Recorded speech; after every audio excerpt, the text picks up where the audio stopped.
We're live. Greetings. Welcome to Wake the Dead.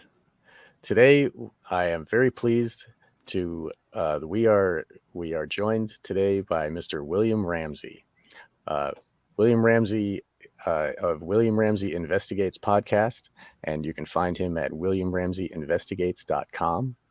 Uh, he's a great friend of the show, and I'm very glad to have him here again today. Welcome, William. Thanks for having me. Great to talk with you again, Sean.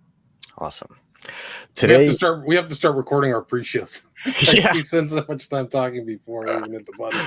I really do. I should just have a pre-planned with a guest or when I'm a host. It's like right when we come online, I'm just going to hit the record button and see what happens. yeah.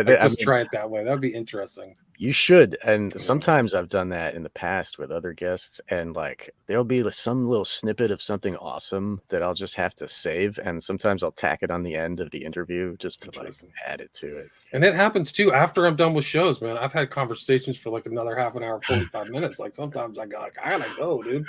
Anyway, it's good to be with you again. I mean, we've done how many shows have you done for William Ramsey Investigates? 15, 20. They're all excellent. People yes, thank you. These are great. I'm so glad. Yeah, I've been a listener for years, and I'm honored to be invited every time. So thank you so much. Cool. And listening to your investigations has opened up a lot of doors and helped me understand a lot of different things. And this investigation that we're going to be discussing today, you have just produced a new book titled The Smiley Face Killers, Investigating Suspicious Water Deaths of College-Aged Men in the U.S. and the World. When was this released? Is this September 5th, so it's been out maybe a month and a half. I haven't really published. I kind of put it out and read it, and then I did an edit and added another 50 pages. So it's really ready for the public now, but I had to go through stuff and count all the cases too and add things up and make an index. But yeah. Right. Published September 5th. That's great. So this is kind of a timely book in the sense that this phenomenon is happening more often now, right? Yeah. It's kind of cranking up. Is that right? Exactly. That's kind of why I put it together. I had made 2 documentaries, so it's kind of a more visual thing, and people can see those 2 documentaries on Vimeo or my Patreon, actually. But at a certain point, I was doing shows going, hey, something's going on in Chicago, Austin. There were cases in Vancouver, and a few assorted all around kind of college towns. And I was like, wow, this has really got to, it's all over social media. It was huge on TikTok and things like that. Platforms that I'm not on, but people were really talking about the Chicago cases. There were 10 or 15 cases back to back to back to back.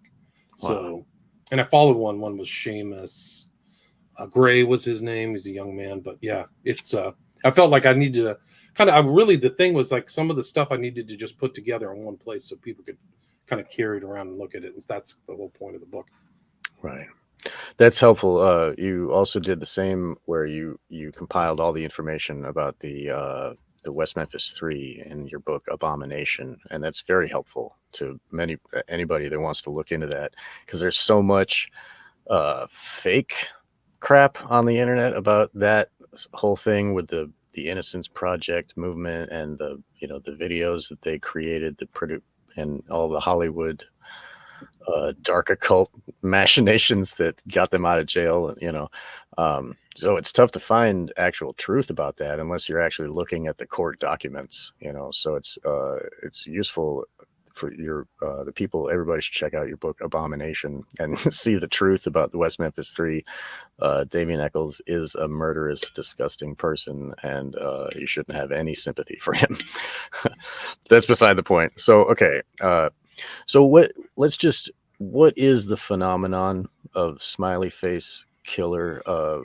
Could you explain that real quick for the listeners in case they haven't heard that yet? Sure. It got its name from 2 guys, the original 2 guys that came together. One was in Wisconsin and the other was in New York. Gilbertson he's actually a, what do you call it? A gang specialist. He's a criminologist, but he was a gang specialist and noticed some of this kind of phenomenon happening. And Gannon was in New York noticing the same phenomenon. They came together And they noticed that there was this kind of smiley face that was associated with some of the deaths, like a spray painting. They show it in their book. It's called Case Studies in Forensic Drownings. And so that's kind of how it got its name. And the name has kind of stuck for this phenomenon. And I would describe it as a young man being out at night with friends, often not alone, who suddenly starts acting strange, disappears from the group, is seen maybe acting strangely, and then disappears and later is found in water, and oftentimes previously searched. So that's kind of it. It's very male-centered. It doesn't really happen to women. There are a few cases. There was one I can think of in the UK, one in Sacramento. But these like male-associated cases are incredible. There's hundreds of cases since kind of what the original case maybe is. This guy, Patrick McNeil, in 1997. He was a Fordham University student.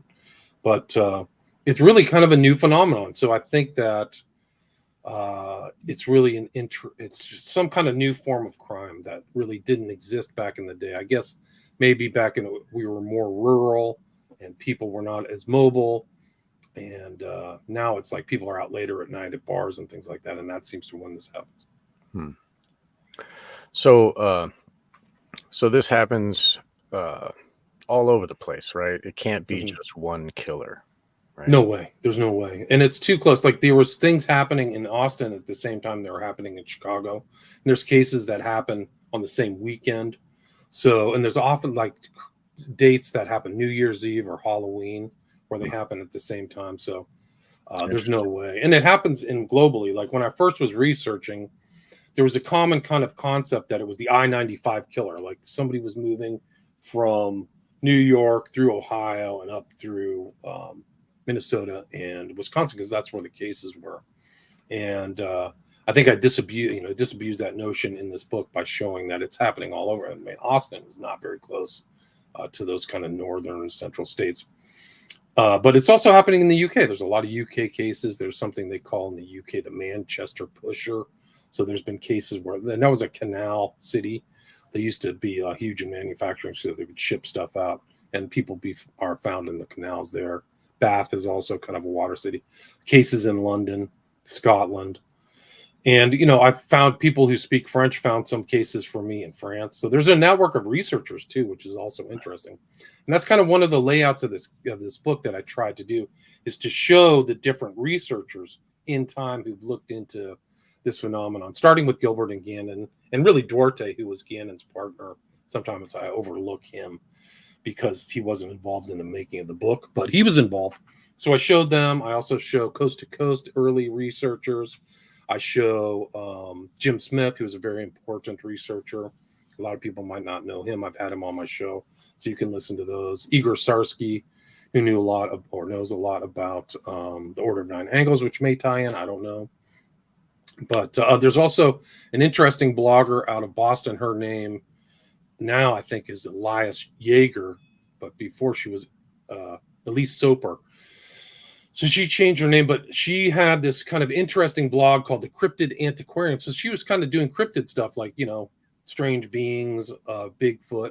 And she had this post of like the mysterious Boston drowning men. And she just put it out. Well, that became like it drew all kinds of attention. So that was her number one biggest post of interest. And it just created like a little centralized place where people were talking about the cases. And she had like, I think at this point, she still has it up. She has like 2,000 or 2,500 comments, people telling their stories. I was out at night. I got drugged. I don't know what happened. I don't know where I was. Wow. So I included her in the book, but I think she's an important part of the story. And there's other researchers too. I had like this guy, Jack Murphy, who wrote about it. And he was a special forces guy. So he had that kind of perspective, something that I wouldn't know much about in the military. Nicole Wisensee Egan, who writes for the Daily Beast, she wrote an interesting article. Also, Dr. Oz and Dr. Phil had these guys on and was talking to them. So I included them in this. So I tried to cover a lot of very diverse sources. That's great. So I guess that's something different about, in the old days, there weren't a collaboration of interested people online looking into these things. Like, back in the Son of Sam days, there was just police officers, that had no idea. And now we have people like yourself and people that are interested, like the listeners maybe, and they can dig into the evidence that, because there's these trails of evidence that are posted online for all of us to see. I think that's a big difference. Do you think that's a benefit for finding the killer, or is it I think so. I think it's really important because people are putting their stories up in various spots. mhm, And so that, like Lee Soper is this perfect example where there's a meeting of the mind so people can tell their story. So it's not some kind of, I think that it's perception in the public mind. These are isolated incidents. These are one-offs in each city. But when you show that other people are experiencing who may not have died, who survived, there's a long list of survivors. right, Like people who were drugged. Like there was a guy in Austin who wasn't part of these recent cases. His name was Christian Pugh. He was found in a field 60 hours after he was missing. And when he woke up, he had no idea what happened in 60 hours. Like he was comatose. Who knows what happened to him? Maybe somebody kept him drugged that amount of time. was his body okay? No, he was a mess. He went right to the hospital. I think he had a broken bone and a lot of scars. But Christian Pugh is an important part of that story. And there's been I think comedian Tom Dillon did a podcast with a survivor who woke up next to a river, didn't know how he got there. I don't know what his name. He was kind of liked his anonymity. Yeah. There was another case in the Gannon Gilbertson book of a guy who survived. So I think that these cases are important because then you can I think I'm trying in my book to put them all together so people can see, like, hey, this is a real phenomenon. Like I thought when I first heard the Smiley Face Killers, I thought it was an urban myth. Like, okay, yeah, right. This is like Bigfoot or Loch Ness Monster. Yeah, it's Slender fun. Man or whatever. Yeah, Slender Man. People are having fun. Mothman. People are having fun. It's a scary story. Mm. And then I kind of just saw the cases. I started watching the cases. My interest came out of my book about the Children of the Beast because I kept seeing the smiley face in different areas with these occultists. I saw it with Genesis Peorage, Alan Moore. I'm like, well, why is this prevalent? Is this happening in real time? And it really is. Like the smiley face is very much a part of the common world culture now, almost like the global New World Order culture. Right. And one evidence of it was, and I show this in my book if you read the book, it's Ed Sheeran's song called Bad Habits, which literally is like full of smiley faces and ONA ideology. It's really off the charts. So I do an analysis of that. And the interesting thing about that, it's not like some small piker doing a song. That song was listened all over the world and has 500 million listens on YouTube alone. Right. So it's like this huge kind of metaphysical, mimetic sigilization of ideas. Like spell. The whole global like a spell to the whole population of the world. Yeah. Right. Yeah. So let's talk about that for a second. I like when I was on your show talking about White Noise, that film had a smiley face on the keychain as they're escaping. Right. And then we talked about Utopia, and that had featured the yellow smiley face as the bag where they pulled the implements of ultraviolence out of. And then we also talked about Alan Moore and the Watchmen, and this actually what's featured in your image there on the cover of the book is the smiley face with a drop of blood. And that and then when you look at the Masonic Order of the Jesters and their whole philosophy of nothing matters, it's all a big joke, and morality is like silly, basically. Do you think that's the idea that they're pushing with by spreading that symbol everywhere? I think so. I think it's supposed to smile through tragedy. So bad things are happening, but you're supposed to stay happy. And I've seen some other occultists describe what the smiley face really means in an esoteric sense. So there's clearly an exoteric and an esoteric meaning. So like you could just see it and just, it's a happy face, be happy. But then somebody who's an occultist is like, yeah, right, I know exactly what this means. And that is a theme. Like the guys from PsyOp Cinema have done tons of work on just the Joker archetype. Right. That goes through, and it goes through serial killers too. Like Gacy was a clown, right? Like exactly. He was like a literal clown, like smiling all the time. And I mean, and he actually kind of ties into these cases in a strange way. As a serial killer, we know what some of the stuff he got caught for. But the last 4 victims of his, he didn't bury. He threw them in the rivers in South Chicago. And there were also he would go out on journeys like for weekends to vacation spots and troll for kids. And there was this weird spate of children back in his time were found in lakes around Ohio, Kentucky, Tennessee, these areas. And there was a detective in Chicago who's following these to see if Gacy was associated with them. So these cases, those might be the original Smiley Face Killer cases, but they just didn't have that name attached to the phenomenon. And if here is the scene in Bad Habits where Sheeran just flies through this balloons of smiley faces. Look, wow, just all yellow smiley face balloons. And then he ends up giving one to a kid like he's being initiated or something. Like, here, little kid, you're next. You're the next vampire. Wow. Watch. There he is. Yeah. Incredible. It's a spell, dude. Just like you said. Yeah. Like they transfer the spell. Like that's almost representative of the mind control that the Ed Sheeran music gives to the kids. Like, here, it's like it's inculcating them into the Satanism. Really that's crazy.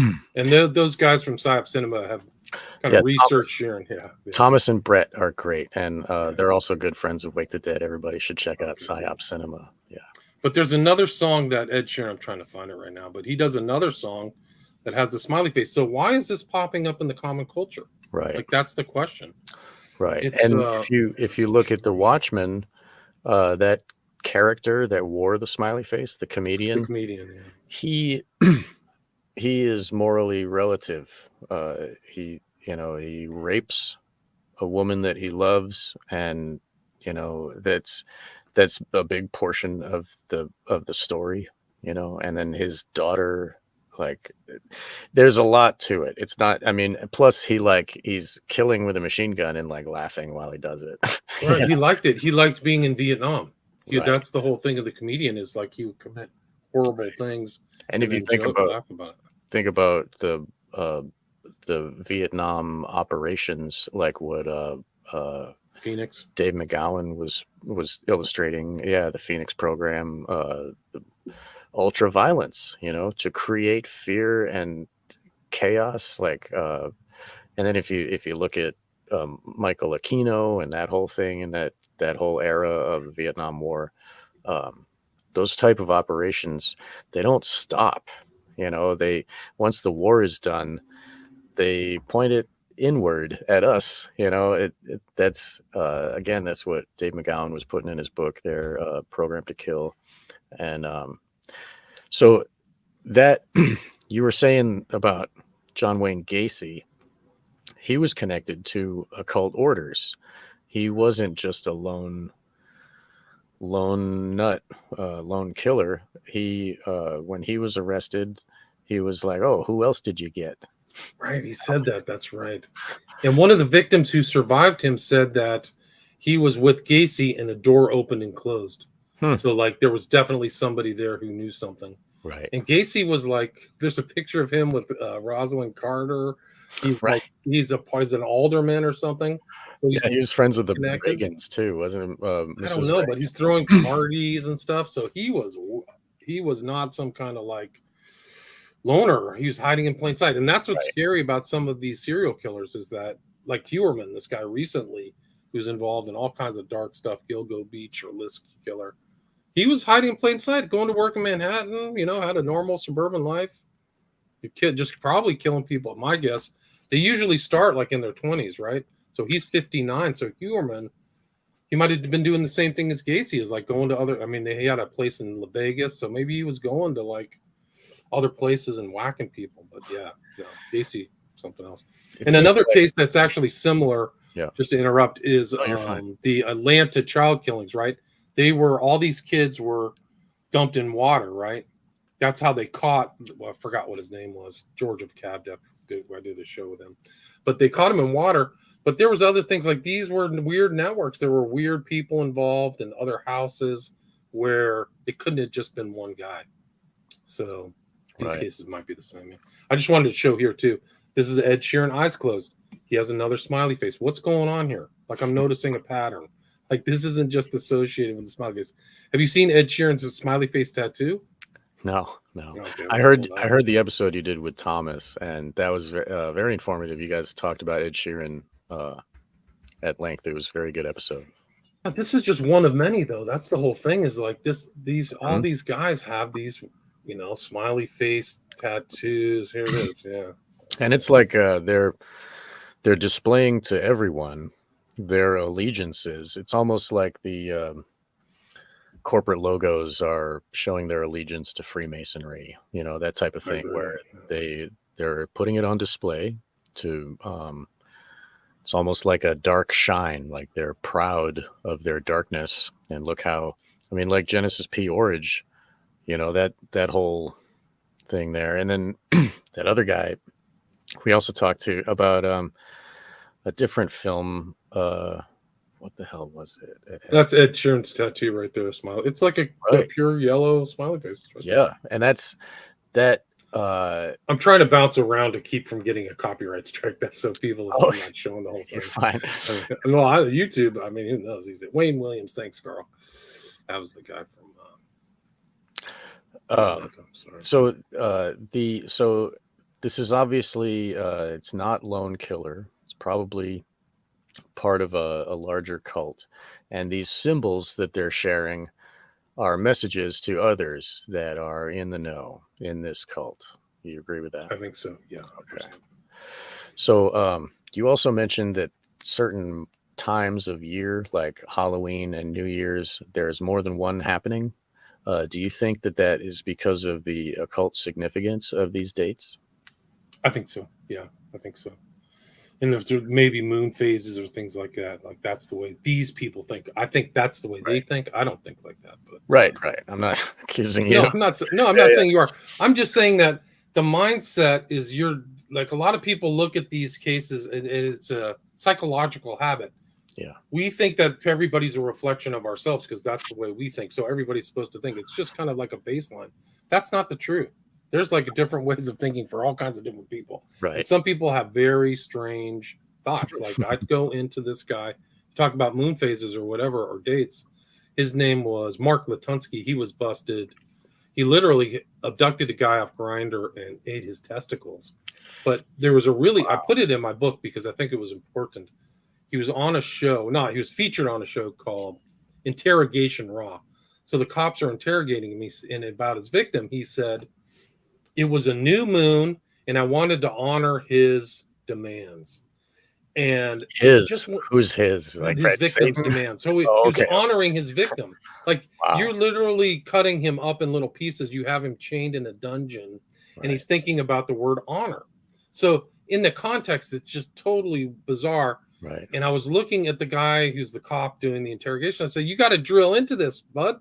You're not asking him why he thinks like this. And that honor notion is repeated over and over. It's redolent within O9A ideology. Right. It's you're honorable, it's self-honor, and you do things out of honor. And I was like, you have no idea what this guy really thinks. They just let it go. So I think he was probably doing some crime. I don't think he killed one person. Like this is the one they got caught for. So there are, I think that what your point is, like there are dates and things like that are very important. Yeah. Right.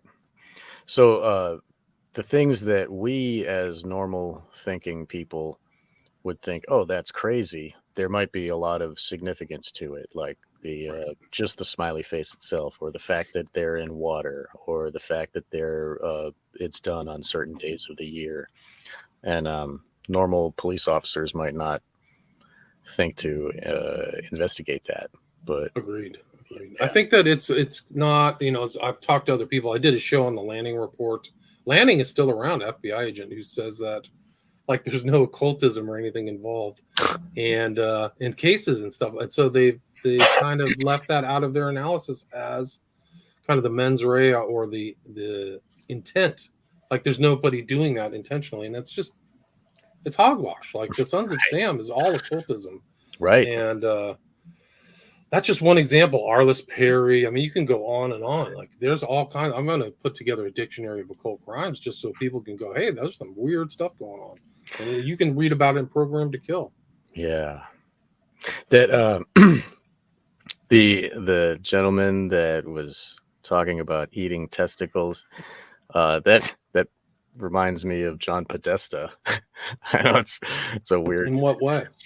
John Podesta has a painting on his wall behind him in this image where there's a person laying down on like a table, and then two people. One of them has a scalpel and is like leaning in to cut the crotch of the gentleman that's on the ground, that's laying down, and then there's another person with a plate. So I think that is something. There's a lot in the ancient the ancient transgender cults of Sybil and Magna Mater and that type of thing. Attis, there it is. Yeah. That's the image right there. And he displays it proudly on the wall. Like, and I think that dude on the right in the picture is wearing a mask. Right. Like, it's just they look like crazy. faceless, like they have yeah. And is that the demons? Like, what is that? So, I mean, and we know about his brother's art collection, and we know how psycho these people are. Abramovich, yes, blood, Abramovich. rituals, spirit cooking, etc. Right. And when we look at their mentality, we can see that there is like a demented logic to their stuff. Like if you read about Abramovich, like cutting your middle finger deep and take the pain, and then you see Podesta's hands are all mangled and destroyed. It looks like you hit it with a hammer or a mallet or something. Right. Yeah. I mean, it makes sense that this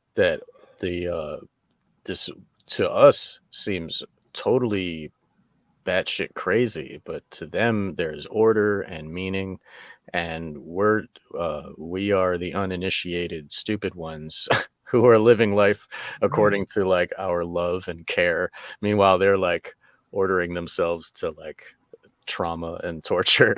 Right, just the most dark stuff imaginable. Like we did performance, right? Donald Campbell, right? Tons of like drowning, death stuff, like all kinds of crazy stuff in Lucifer Rising. Yeah. Why did the eye like just right. like and then Damien Eccles and all of the Hollywood like elite, the Hollywood elite that die in their bathtub, right. There's a lot to that. I think that the water is the mirror, like the whole idea of the inversion and the way that Satanism, the orders of Satanism seem to use the mirror as a very powerful tool for many different workings, I guess, because scrying. Yeah, absolutely, sure. Right. I mean, it puts us in a different mental state. It helps us to access a different part of the brain, I guess.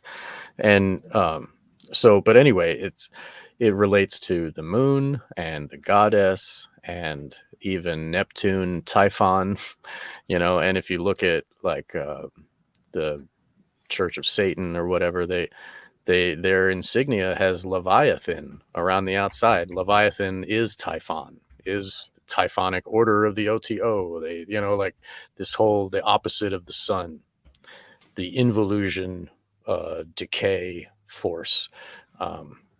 It's I don't know. It's very interesting. The more and you can see, like going back to what's the famous statue from Eliphas Levi with the guy Baphomet. upside. Baphomet is doing the sign of Typhon. That's it. Right. That's why his fingers are up there. Right. And as above, so below. The order ab chaos. Like so maybe like above is us and below is the underworld under the water. Like it's some kind of symbol of the underworld. I don't know. Very good. I don't know exactly what these guys are thinking. Here's a really good piece of the occult. Have I shown you this picture of Jared Leto? I know I showed that guy is so suspect. Yeah, I know I've shown this to Smiley face, of course. Right, smiley face, but look at his fingers. Right. That's so the first right. So at the first glance, he's just hanging out. What time of day is that? It looks like sunset, no, it's the morning, right? It's not the sunset sunrise. Because there's no like, what do you call, like it the sunset would be darker if that was it. I think Right. it's coming up in the east. I could be wrong. Right. Well, but But it's the transition period between day and night. So that so he's again been is up like all the night, rebel. and then he's got the smiley face in front of the water, making the sun a typhon. So Right. this is like a perfect exemplar of the occult, where you can message people through symbols, Yes. and the public, they'll never know what the heck's going on. His hands are almost in above below situation, but he looks Yeah. very normal. Like, hey, he's just hanging out by the water now. So that's like above the land and below, as above, so below. That's right. This guy And, runs like his own cult. I mean, oh the yeah, guys from dresses up PsyOps like Innova have gone Jesus into and it. shit. He gets real like, and he charges money for his fans to come to some retreat where he like they're in his they like, I guess they stay over at his house. What happens when that goes on? Yeah, And there's all kinds of weird pictures of him. Like, yeah, and like so he's very connected to the Hollywood mind control operations. I mean, his movies. He played the Joker, you know, and when he played the guy who killed Lennon. yes, Right? that too, yeah, and I know that. he's in Fight Club. He's in a bunch of these movies which are almost like beacons or like some sort of a place where we can figure the code, where we can Right. find in these movies. Yeah, he was in the Fight Club scene where they're showing the smiley face. Remember when they did the smiley face? He's sitting in the group, like, and then Pitt walks up and makes the whole thumb symbol to his thumb. It's totally occult, man. And there's smiley faces littered throughout Fight Club too, like in certain spots. So that's, I mean, this kind of insignia, sharing these symbols is that's their language that the occult uses. And if you look at what Hollywood movies, they are spreading these symbols and these ideas, but also real life murders, real life in the news, they can also spread these ideas of like, there was a smiley face there, or they were submerged in water, or they were gone for this many days. We don't know what happened. These could all be separate, these could all be clues that another occultist who understands these symbols can read them like a newspaper and be like, oh yeah, okay. Do you think Good that's point. the case? Absolutely. Okay. I think that there's a network or something's going on, like some weird stuff, groups of people. And I don't think it's huge, but I think it just seems like this phenomenon there's something occult about it, something under the surface. There was a case, and I showed in my book the case of, his name was he was a football player, but he was out in Western Michigan, and Cullen Finnerty was his name. He was like the best B level, or you have the A squad and the B level colleges. He was the best B level quarterback of all time. Like, he won 2 national championships in a row, but he was out hunting or fishing, disappeared, and people are like, where's his body? They're looking around. It's the same thing, the same phenomenon. The family gets concerned, the wife or the girlfriend, like, where is he? They're looking, they're sending out search parties, and then he shows up face down, not in water, but kind of close to where people had already searched. And somebody was curious about the case, and they literally hired a remote viewer. And a remote viewing, the CIA protocols are, you don't tell them anything, to keep the whole situation sterile. You just say, this person and this is it. What are you receiving? And it's in my book. The guy who did the thing let me do it or reprint it. And it showed, according to the remote viewer in Europe, didn't know his name, that according to the remote viewer, Finnerty was taken to certain places, and it seemed like he was tortured with water or something like that, and then replaced. So the remote viewer had different locations, and like a place that was like a shed or something weird. Wow. So it's very strange, and it actually kind of fits in with the whole phenomenon, like what people are thinking, like what is going on with these people. And you can go back and look at my original 2017 documentary, and it shows that same problem. Like it was Peter Christopherson, total occultist, friends with Genesis Peorage, member of the Thanateros, like the Luminance of Thanateros with Leary and all these other, counterculture people. They're all Satanist. Yeah, right. But, or Luciferians or something like that. But he did this thing for the Nine Inch Nails. He directed a lot of videos, but he directed one called Broken. And in it, there's a quick sequence of somebody being drowned at something, like in a BDSM thing. And he did the Broken shows the same phenomenon of this kind of SFK where they're driving around town, they run into a young man, next it clips to somebody being tortured and then like ritually drowned or something. It's off the charts. Yeah, it's really dark. And Christopherson was very, very dark character. That album itself, I remember it. I used to listen to Nine Inch Nails, and that's like there's different songs on that album, like Happiness in Slavery. There's other like where that's about like leather BDSM. life. Yeah, BDSM. Yeah, and it's like it's as if like it's happiness in enslaving others too, like being the one doing the torturing, and that album has like a secret song kind of. Well, it has a few. It has like 2 or 3, but if you play it, it'll stop, and then there's like a bunch of empty tracks, and then like after a long period of time of wait, there's this other track which sounds like the CD is melting inside your CD player, but it is that song Happiness in Slavery, but it's like really heavy and hardcore, and it cuts through. It's not like a normal beat. It like feels like it's cutting your brain. It's really it's like a science experiment. It's really interesting. But yeah, Trent Reznor, I'm sure, is part of the cult. That whole thing. He had a side band called How to Kill Angels, and that is his title from Christopherson's song Coil. It's from this band Coil. Oh, and I go into Coil a lot. Yeah, it's super dark. Yeah, I go into Coil and their philosophy and their ideas in my first documentary and the book. I actually cover a lot of stuff in Coil. Yeah. I remember Tracy Twyman was looking into that Coil, and she was looking into some of their videos, and she was just so disgusted. I remember. Oh no, Crowley images. These guys were believed that just like Crowley, like their human fusions were sacred. Christopherson worked at a morgue, so he would spend time with dead bodies. Like, he's not normal, dude. This is not a normal guy, right? And he like directed what song for Rage Against the Machine? It was Bulls on Parade. You can see his work; it's super gritty. I think he also directed one with Burroughs in it. It was for the band Ministry. I think it was Just One Fix. I think they did Just One Fix. Right. Yeah, I remember Ministry too. Those guys kind of that Al Jurgensen kind of went off the Total Crowley. I think Total Crowley connection. Right. Like what was it? Psalm 69 is from Crowley's Book of Lies. Right. But it's funny now how like in the old days Ministry was such a force, and nowadays they promote Antifa.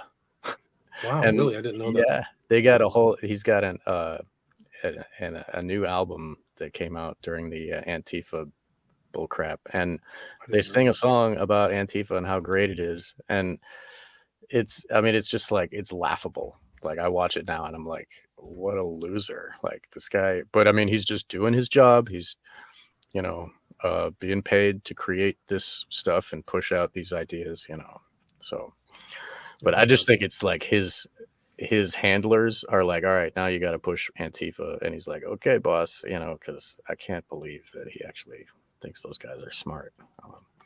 But maybe that's just another thing, like, pushing the chaos, right? Antifa is out on the streets, causing destruction and stuff. So insight role, like ONA ideas or something. That's a good thing. Like I wanted to bring that up about the 09A. Now we had an episode, I guess a long time ago, where you described to my listeners about the Order of Nine Angles, and it's also called ONA, and this is we described to the listeners how it is it's a way of thinking, I guess. It's a philosophy that is spread on the internet in forums and chat rooms, where I described it as a mind virus. It infects people, and then instead of it being an actual order where you join and there's like, you're tapped on the shoulder like at a Freemasonry thing where you actually go to a ceremony to become part of it. You as a internet person finding this philosophy, you can take it in yourself, and you can change your own mind and your own worldview. It's Right. You can do it individually, so it's not structured. It's unstructured ideas. Yeah. right. And so in this way, it would infect you, and then as you change your life and change your words and your actions, that will spread to others who will also learn this philosophy. So it's been going since David Myatt, I guess, in the 70s, and it's grown, and new members are writing new material, and it's just kind of flourished into this. I don't know. It's just this movement, I guess, and in the writings, they describe how to select an opfer, which is like a sacrificial victim, and how to sacrifice that victim properly. And it tells you to look out for CCTV cameras, tells you to do it at night, tells you to probably tells I mean, does it even say to submerge the evidence in water? Is that part of it? There's like some kind of weird fables that talk about putting people in water, but nothing overt. Okay. So I don't recall that. But yeah, the writing's like voluminous. I never got through all the writing. The stuff supposedly associated with the O9A is like 2,000 documents or something, like 2,000 pages of documents. So the O9A encourages people to access their inner Satan, where they will join a group which they don't really believe or subscribe to the ideology, but they join the group to learn skills and to push themselves to see how immoral they can become. So David Myatt would like join a terrorist cell, or he would join a occult order of some sort and try to take on and become the most satanic, to release the inner beast within him. Is that the case? Yeah. He called them insight roles. So you're creating chaos. So you would think this guy from a Nazi background, who was an admirer. Well, they thought Adolf Hitler was like an avatar, but go from there to radical Islam. So for the average person, they'd be like, what the heck? That's a radical, deranged change. You just flipped over. But to Myatt, that was just perpetuating more violence and chaos. So it was easy for him because he would really, and it was an insight role. So he's learning from the Muslims. So he became part of like one of these, Mujahideen type people. So right. So a similar something that's kind of related from our talk about performance with Hans Utter that we did a couple weeks ago. We were talking about Hassani Sabah, who is the old man of the mountain, and he worked within the Islam religion, and that was total mind control, where he could convince his followers to do anything because of this worldview that they have been inculcated with. I think it might have something. I mean, the ability to convince people to go and kill without having any moral thought. I think that that was what the goal was for Hassani Sabah. He would say, nothing is true, everything is permitted. that's the opposite of reality. You know what I mean? There is truth, and Right. not everything is permitted. There are moral like laws of nature. And so by deconstructing them in their mind, by taking apart their moral compass, and by introducing them to this new way of thinking, it they give up their own individuality to the cult, and then their actions become the work of the cult. And that's kind of what's happening with O9A. People, they give over their mind to this Satanism, and then they change their life and their actions to align with that satanic worldview, and it's spreading. Right. No, it's crazy. It's kind of a leaderless with leader resist group. So they like claim externally that it's leaderless, but you can go and some of these people are clearly contacting some of the higher ups within the organization. So, but yeah, those I think the internet really facilitated the spread of their ideology. I mean, they call them Nexians. They're basically cells, like terrorist cells, and they're all over the place. I mean, I found a lot of them. I have a full chapter in Global Death Cult on the Nexians there. It's a very unique event. Like a lot of like Smiley Face Killers, a lot of these things are not, there's maybe a historical connection, but there's no basis for these things happening other than the advent of mass world communication and travel probably. Yeah. But, Right. yeah. So that, I mean, you can't trace the ideology in all those different spots because it must have come from the internet. It must be. Yeah, I think so. I think O&A were its whole popularity is based on internet. Yeah. Right. And they have weird groups. Like there'll be guys in like Montenegro. You'll come across a cell with some kind of an Orthodox church that never existed before. And then in Russia, the Netherlands, Sweden, New York, Toronto. I mean, And these are all similar places to where we find Smiley Face murders.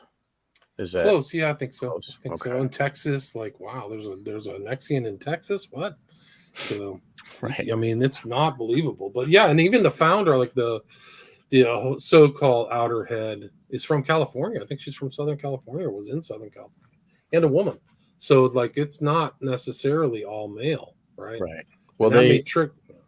they have their ideology puts the female energy of Baphomet above, like their Baphomet is female, and that's like their goddess. So I think that they value feminine energy higher than male energy. I think just from looking at the way that they operate, you know. But No, their version of Baphomet is holding a headless body, you know, right. with no body.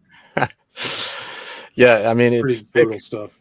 like in order to read all this stuff, like a normal brain is, I mean, just to come across an image of a woman holding a headless body and like, oh, this is your goddess. Like there must be a lot psychologically going on with that, the O9A materials.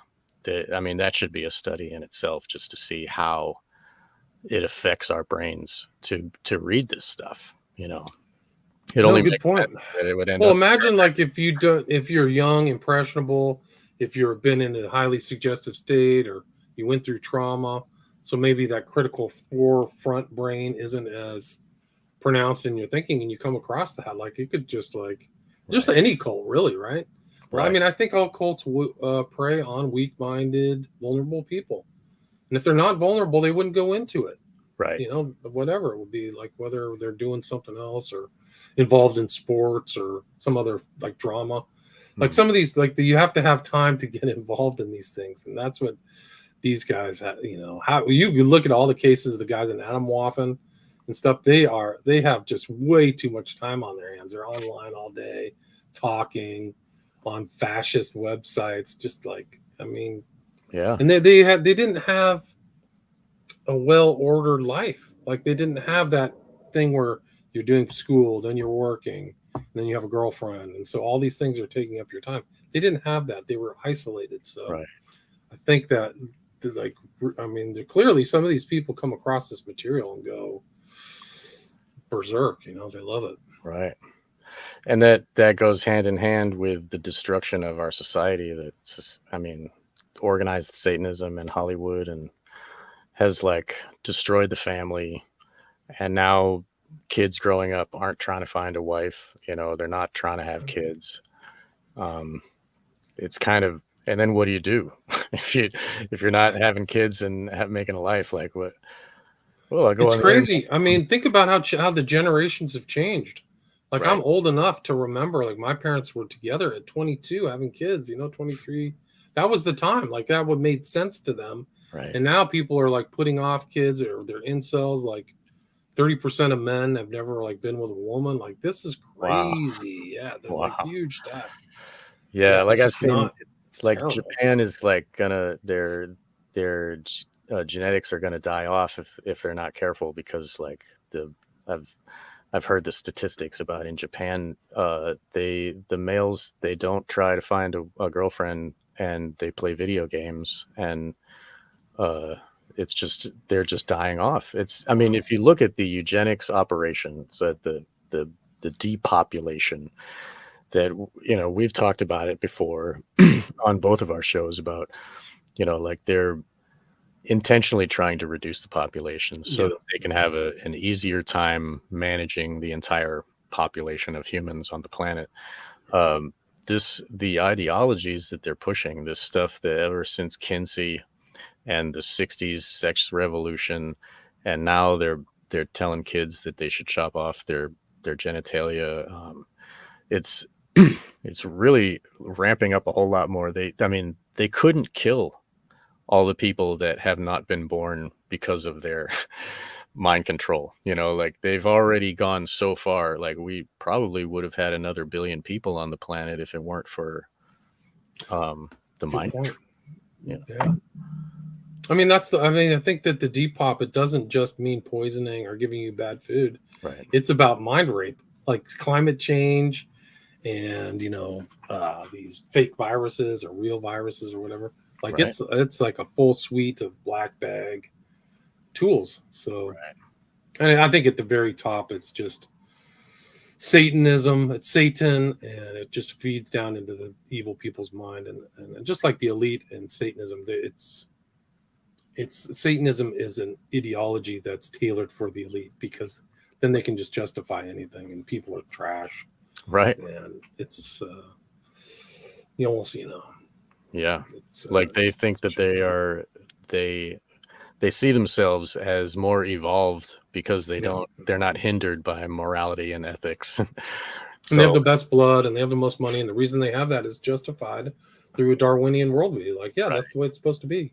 Yeah. And so if you die, that's my Darwinism, and I'm perpetuating my own genes. That's why you almost never, I can't find any really rich person or well-off person who's died from COVID or injured or kids are injured. I mean, there's very few. There was one member of Congress whose daughter died unexpectedly, or died suddenly, as they say. But it's very strange. And the whole families were wiped out, Right. like in Tennessee and Alabama. It's like they got the Taylor batch out. It's literally like a James Bond movie. Right. Those batches there were hot batches censored. Right. And I mean, so if we look at the operations, like the one with like the COVID thing and the jabs, we can see that these murders, they fold right in to causing the fear and the causing people to comply with authority. Oh, it's a scary world out there. They're just gonna steal us from the bar and kill us and leave us in the, you know, it's like we're a bunch of chickens and they're foxes, you know, and they just come into the hen house and yeah, wolves are sheep, right? Just like Damien Eccles said. Yeah, wolves eat sheep. That's right. And if you look at the Fabian socialism, the logo is a black wolf in a sheep's cloth on its head, like sneaking around, you know. So okay, so So I think that's an important point. Like these smiley face killers deaths are causing all kinds of sociological despair and pain. Like I've studied this for like 7 years now, and the families are destroyed. The mothers are lost. They hunt for their part of them is gone. Like Yeah. they've lost a loved one. Like it's not the order of things. Right. And The that's children are supposed to bury their parents. That's the way it's supposed to be. right. And that really might be the goal of if it, I mean, if demons do exist and non-corporeal entities are feeding on our pain and our misery and the emotions that we are feeling,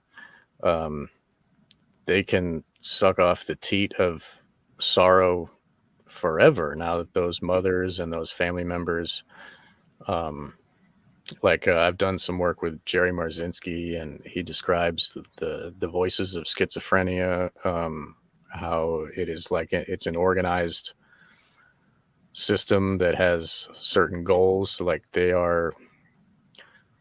it's basically demons. I mean, people should listen to those Jerry episodes, non-corporeal entities, which are infesting us.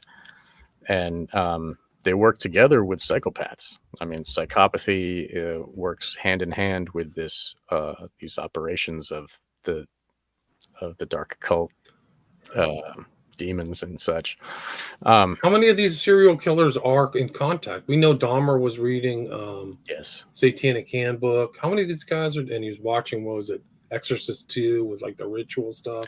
Yeah. Like how many of these guys are involved? We know Sons of Sam. We know Ramirez. Right. We know Manson. I mean, the list is very long. Just about all of them, all the ones from McGowan's book there seem to have satanic cult leanings. And and also another thing, like I mentioned the Jesters earlier, the Freemasonic Order of the Jesters.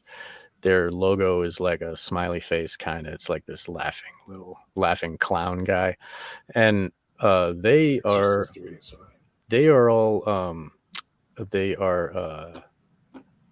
cops and judges, and they hold the strings of the government's investigations, and I believe that they allow certain people to go free, and they control certain investigations. And if you look at George W. Bush, he only pardoned one person from death row in Texas, and that was guy from the Hand of Death Cold or whatever, right? Yeah, Henry. Anybody in the chat knows that guy's name? What's the guy's name from Texas Hand of Death? Henry Lee Lucas. Henry Lee Lucas, yeah. He's a piece of work. Right. But he couldn't have done all those murders. Right. And it's like those cops used Henry Lee Lucas to clear all the books of all these other satanic kills that they had to do something with. So they found the lone nut, and then they applied all of the killings to him, and that kind of cleans up all of the mess of their cult, so that they can wrap it up in a bow, and then case closed. I think that might be. Do you find that is the case here? Do you think there are any cops that are working to cover up any of these investigations or killings? I think that the government is trying to keep it clamped down. Absolutely. They do not want to create panic. The financial consequences of warning parents of this is immense. Colleges would lose money. So the entire civic economy of some of these cities would be affected. So yes, I think the incentive is to kind of we're not going to panic people. Interesting. And I don't think, yes. And that's kind of the case. It was in Pittsburgh.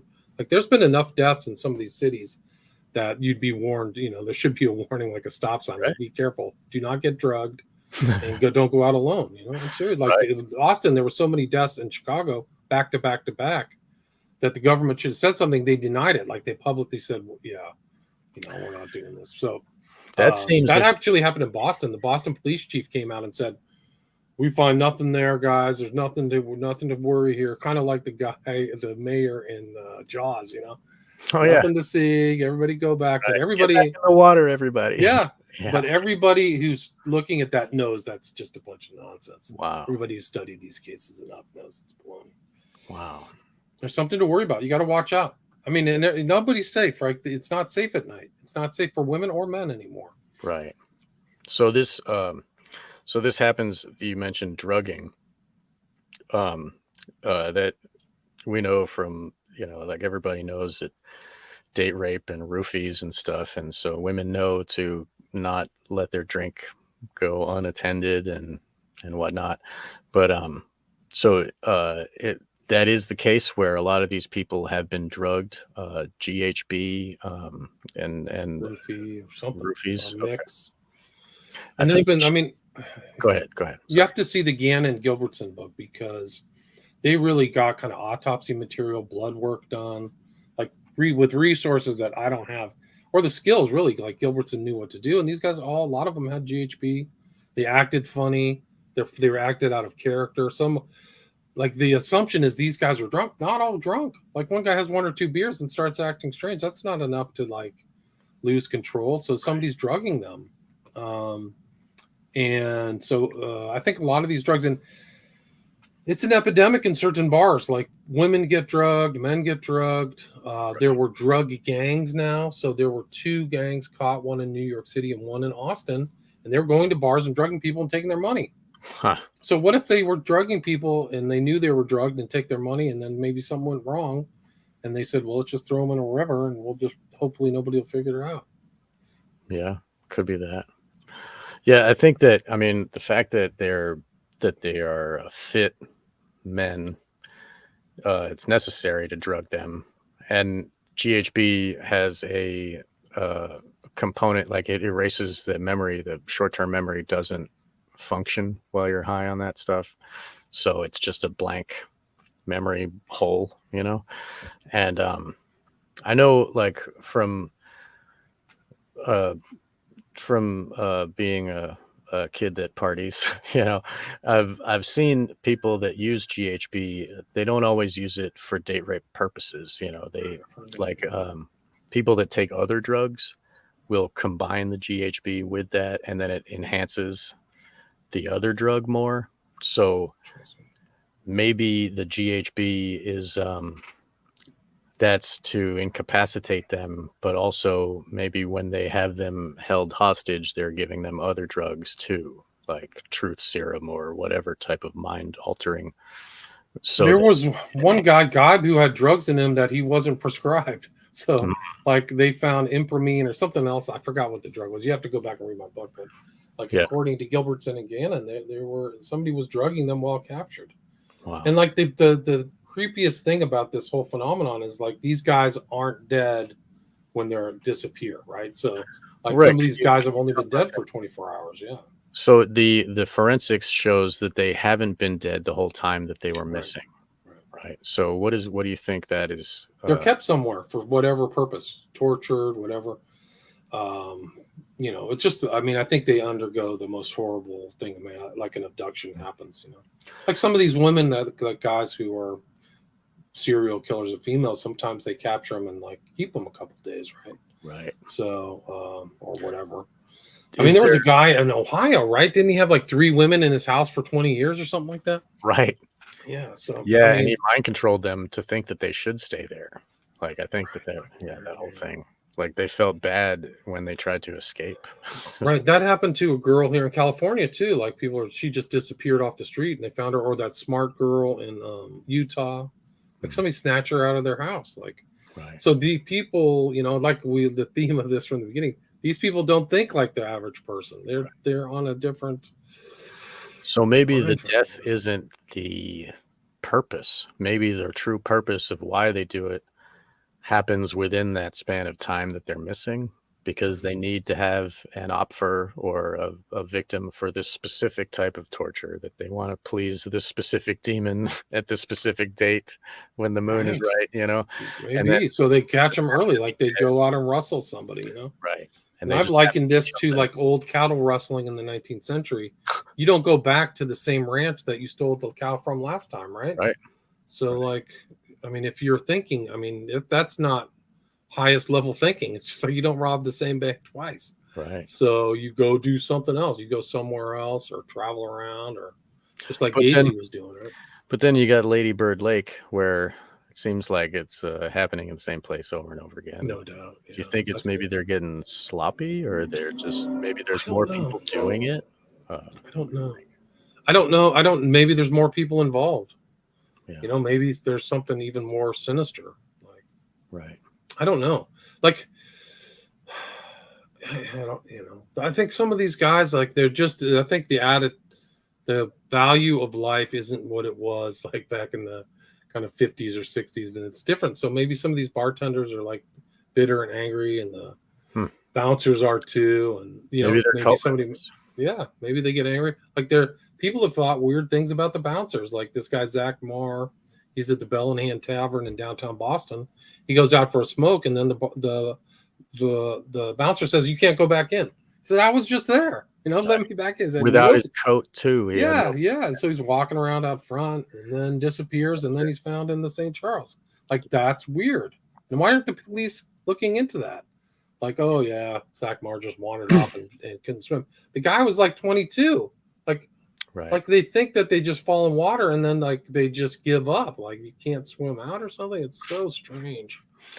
Yeah, Boston itself is like it's an occult center. Like that's since the beginning, I guess, since the beginning of America, like the occultists have been staking their claim in Boston. And like the fact that there's so many colleges, like that's like one of the biggest college towns ever. So like I'm from north of Boston originally, and It certain reminds me of that famous line from Spinal Tap. Yeah, don't worry about Boston. It's not a college town. Like he says the exact opposite. yeah, right. Gotta watch Spinal Tap. But I mean, it's in the autumn, all of a sudden the population of Boston grows by like 50% or more. Like the amount of college students, it's huge. And in the summer, the population disappears. It's very strange. Wow, strange. And there's lots of Asians, lots because of the schools. It's like MIT and Cambridge, and you got like these other and Boston University like owns like huge portions of Boston. Like it's like they own the property, and the streets. And so there's a lot. I think there's some old occult orders are operating there for a long time. I mean, look at William Weld, the governor of Massachusetts for a while there.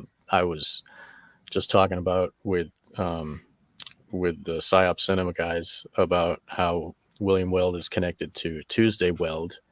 And I did an episode with Julia of Cosmic Peach talking about Tuesday Weld's heritage. And that's like Boston Brahmins, goes back to the royalty of England and like the city of London. And so that Boston is kind of like a main hub of those dark occult orders. So it doesn't surprise me at all that there's a lot going on. Plus Boston is a port town and it's like water everywhere, and there's all places of opportunity for someone who uses the modus operandi of the Smiley Face Killings to go nuts in Boston, really. So can you tell us a little bit more about the more recent cases? Is there anything different about the more recent ones, or is it just more of the same? Different victim pool. So like I think originally it was perceived that this was like white Caucasian victims, college age, and it's kind of like grown out. Now it's a lot of South Asian or Indian type people of that ethnicity, and a lot of African Americans.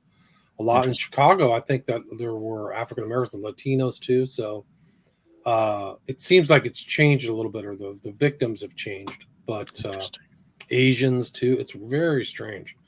So yeah, they're different, and different cities like Houston. Like that was not on my radar. So there were 3 in Houston, Austin, like you mentioned, Vancouver, and there's other hotspots like Portland is really crazy. I have to put those in there. There's something called the San Francisco 4 that I need to put back in the book. So it's still having, but it seems to be an urban center phenomenon. Right. Has to. It's not rural. Very rare. Not as common. It does happen, but it's really the major cities or the environs or outlying areas of major cities. Interesting. So, so how long has this been happening? This has been happening since the 70s?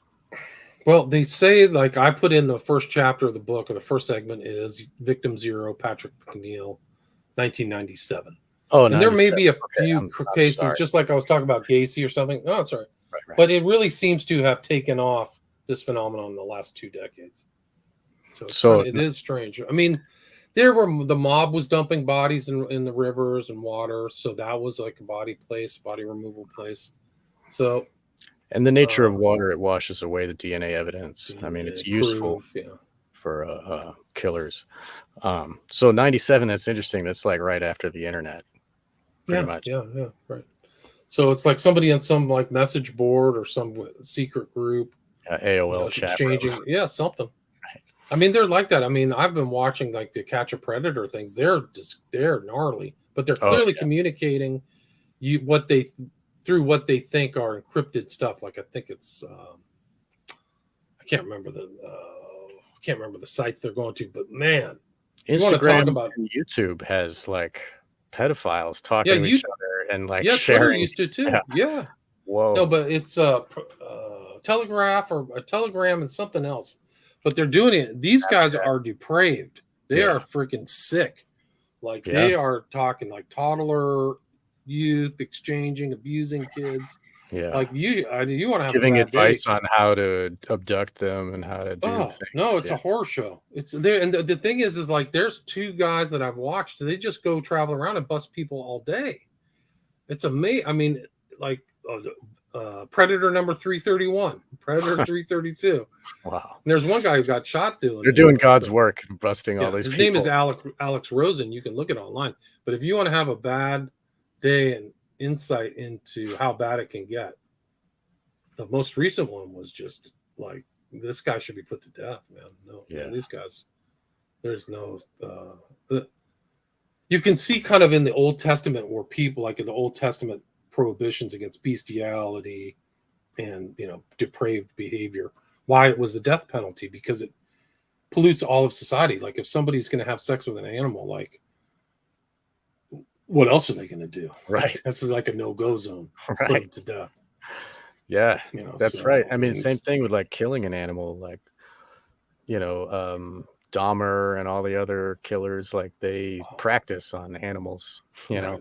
Oh, that's a good sign. It was 3 things all serial killers have in common: is bedwetting, lighting fires, and killing animals. Wow. It's like they all have 2 out of 3 or something like that. That's interesting. I've also learned that bedwetting is not all the time, but it is an indicator, right, of sexual abuse. Yep. As a child. That's what I've heard too. And that type of abuse changes the child, and no doubt. So yeah, like you said, the spreading of the ideas of things like bestiality and killing destroys society, and then we look at what is O9A, like what it is, those ideologies pushed everywhere for free on the internet. And they had this guy, this ONA related guy, his name was Angel Almeida, and just the gnarliest stuff, like literal groups of, like he was a O9A member, but also like child CP to the nth, like the worst stuff, like horrible. And they have different, like I'd never heard of some of the groups that he was involved in, but it's an important aspect of the ONA that people maybe not want to talk about or overlook or whatever, but it's like they are nihilistic. They do not have like that notion of like, okay, this is an adult and that's that doesn't exist. It's not even like hazy. It's not like a blurred line. It's like that line just doesn't exist. Yeah. It's just open. Like to use that victim for their pleasure or whatever, it doesn't matter. To even learn about how that could be pleasurable. Like the O9A teaches people that it's a good idea to do these sacrifices. It helps you. You become better. Like, it's really insidious. And Yeah, very I mean, if you look at the way the dark occult operates, and if you look at how Damien Eccles was rewarded for his sacrifices of those children, you look at Johnny Depp thinks he's a hero, like, Peter Jackson, Peter Dixie Chicks, the Sarah guy, the Silverman, dude from the Black Flag there, the Henry Rollins, Henry like, Rollins. loves him. Like, it's really sick, and it seems to me that it's like they're proving their immorality, and then they're proving to the cult that they are this useful. I can do these things for the cult, and it also the shockwave that the Damien Eccles thing sent into the minds of us was so it was very impactful. And the fact that all these people, they know that these kids, that these teenagers are guilty for harming these poor children, and they still want them to be free. Like, they deny truth. They want to reward the killers, and society has created that. So, and now Damien Eccles is famous for being a killer.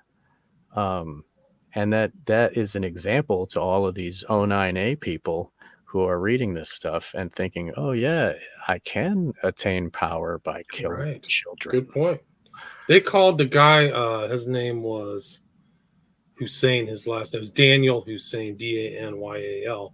They called him the lottery killer because he was going to go into this demon pact and win the lottery. That was his point. Huh. And he was fully associated with guys who were writing 09A materials, Wow. Quetting or whatever his name is. Wow. That's a weird story because I actually was on a show with E.A. Quetting 13 years ago. Like, when I was first coming out, I was on something called True Stream Radio, and they literally didn't tell me he was going to come on. They tried to have a little inside joke, which I don't think was funny. Very funny. No, that's not funny. And he ended up getting in trouble. I think they kicked his YouTube channel off. But yeah, it's not his real name. Yeah. Wow. You've been in Utah. He lives in Utah, so they come in different stripes all over the place. But he was running something called Bold, Become a Living God. So that was their message board, right? So that goes back to the message board. So somebody was on that message board, this Daniel Hussein. My cat is bothering me. Go away. I think my leg is like a scratch pad or something. It's hurt. But yeah, so that's like the message board where people are exchanging information, right? Right. So these people doing this phenomenon might be exchanging. They might be exchanging post, abduction information with like different things. Like, if you go back and look at Pulp Fiction, right? They had all kinds of code words. Go away. They had all kinds of code words. One was, hey, Zed, I got a couple of flies, right? Or whatever he says. So then Zed drives over.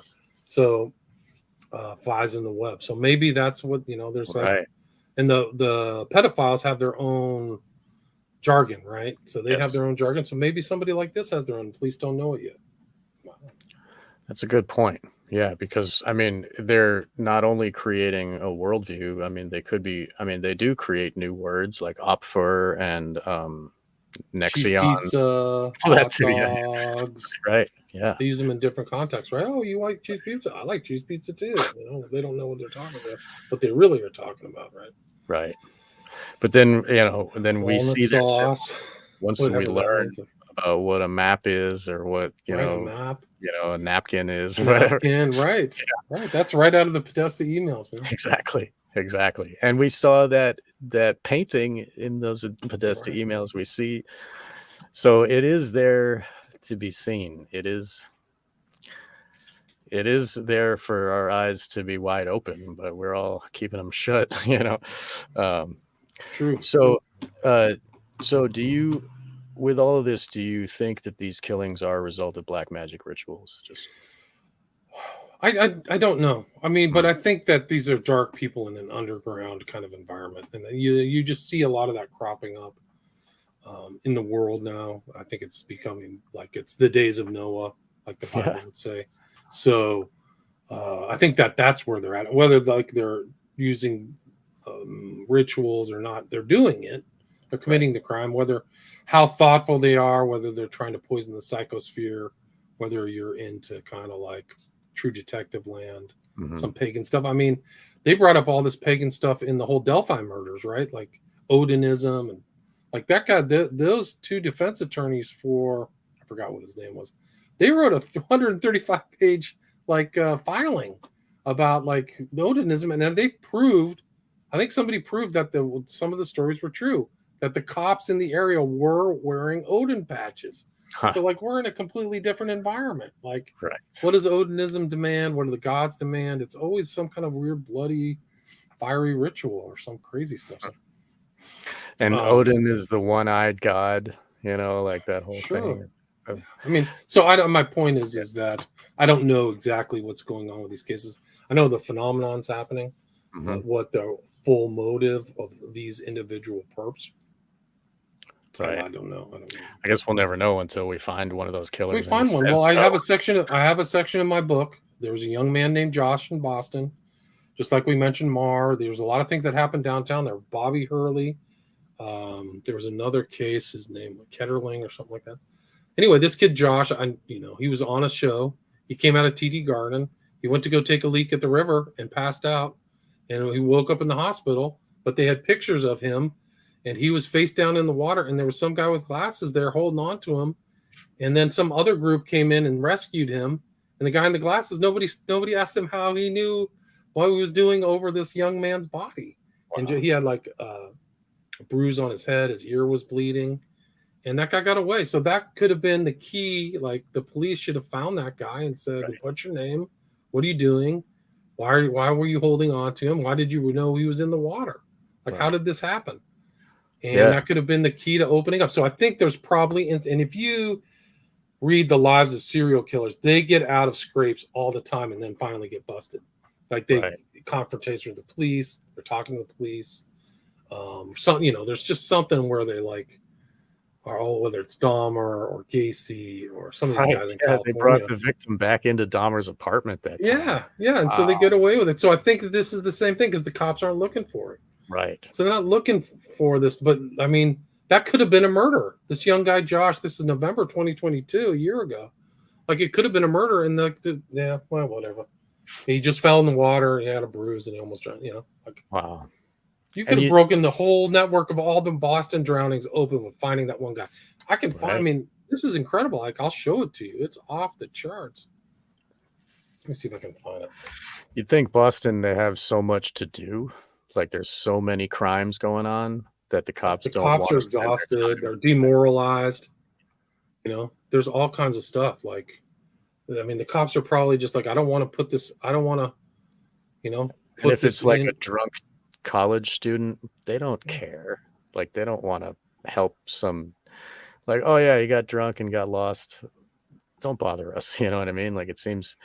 Because a college-age male should be able to fend for himself, and like, why, This is where he was in the water. He's like right outside of TD Garden. Right. Like you can go watch this. Okay, go ahead. 18-year-old leaving Celtics game here screams for help, saves man drowning near TD Garden. Can you unmute that so that we can? I have to put it out. Okay, there's the guy right there. Wow. There he is. So yeah, he looks. Who is that guy on the left? Yeah, he looks like at least. That's not the guy saving him. Yeah, he looks like he's in his 50s. I don't want to see Britney Spears. Get out. Pause. Yeah. That's the guy. That's not the guy who saved him. Interesting. Like they didn't find him. Like what he was doing. The cops didn't ask any questions. He almost looks like a doctor. Like why? Like glasses. Maybe he's handling the whole situation. Maybe that's a higher up in the cult, and he's making sure it all gets like handled properly. Yeah. Wow. I mean, it's so crazy. This thing. I'm glad that unbelievable, and this is all over the news. Like, I mean, and this guy, I'm not going to name his name. I'm glad the news has it. At least the news is putting it out. I mean, do you think the victim was on a podcast, and you can see there's a link to it in my book, and you can listen to that podcast, and he's talking about what happened to him. He doesn't remember it. And the hosts are like, hold on, there was a guy standing over you. Where's the police? Where do we find him? And they're just like, we got to find this guy. We got to see what the heck happened. That guy could have been a serial killer. It's unbelievable. Wow. Yeah, I got to wrap this up pretty soon. Okay. So where can we find your book? You can get it on Amazon right now. I'm actually finishing up the audiobook today. And Awesome. then I have a Kindle version, and you can get a paperback copy on Amazon. You can get a signed copy at my website, WilliamRamseyInvestigates.com. Wonderful. I hope everybody gets a signed copy as well, because that's a good way to get around Amazon and their fines and their fees. Fees, yeah, they take all the money. I mean, it's worse than a publisher. Right. It's crazy. And we can also find your previous book on O9A, on the Order of Nine Angles, at the same place, right? Correct. You can find it at the same place. You can also buy copies at my website, William Ramsey Investigates. And I've uploaded all of my documentaries. All 5 of my documentaries are now involved on my Patreon. So if you pay $5 a month, you can just sit back and watch me drone on all these subjects. Awesome. So, and your Patreon is William Ramsey Investigates. Yeah, I'll send you a link. It's patreon.com/William Ramsey Investigates, I think. Awesome. I will put that as well in the show notes. And and they can find your podcast, William Ramsey Investigates. That's right. iTunes, Spotify, wherever your best Wonderful. favorite podcasts are found. Awesome. Yeah, and you are in the top ranking of top podcasts. 0.5% in the world. Yeah. So That's I'm just great. looking for somebody to have like a beef with, or some kind of artificial conflict, so I can get some more listeners. So if you find anybody who wants to like just really have a really bloodthirsty, we'll have a rap and battle. then fix it like in 2 weeks, just like Joe Rogan and Alex Jones did. Do you remember they beefed for like 2 weeks? Yeah, and then it's like, oh, everything's fine. That's good. Maybe you and I can work something out. Yeah, let's do it. Absolutely. We got to find some topic, really juicy topic. Yeah. I'm going to accuse you of being a Smiley Face Killer. I'll accuse you of being a flat earther, and you can. Yeah, no, that's it. I'll accuse you of being a Smiley Face Killer, and you accuse me of being a flat earther. Okay, that'll work. That'll be great. We'll get so many more listeners to both our shows. People love it. They love it. They love conflict, man. They eat that. I know some. I'm not going to name their names, but I know somebody who like had a literal beef with somebody, and like their listenership like doubled or something. I think I know who you're talking about. Yeah, actually, we'll talk about it. Yeah. All right, man. Thank you so much for joining us on Wake the Dead, and we'll see you next time. Thank you, listeners, for joining us, and we will catch you next time on Wake the Dead. Cheers. Bye-bye. Okay. Let's see.